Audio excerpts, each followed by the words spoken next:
Assalamualaikum geng. Sekarang kita berada di Masjid Raya Sumatera Barat ataupun nama pendeknya Masjid Raya Sumbar.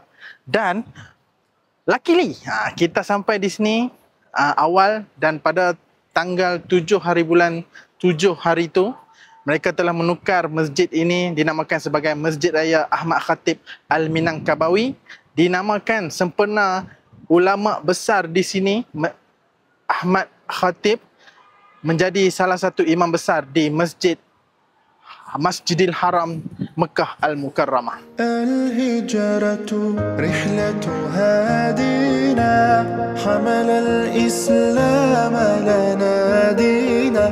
Al-hijratu rihlatu hadina hamal al-islam lana dina.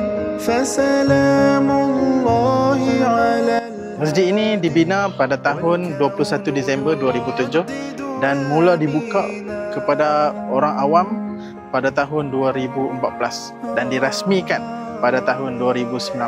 Dan sekarang ni hampa boleh lihat di belakang saya, di mimbar imam menjadi dia buat sebagai simbolik Hajarul Aswad.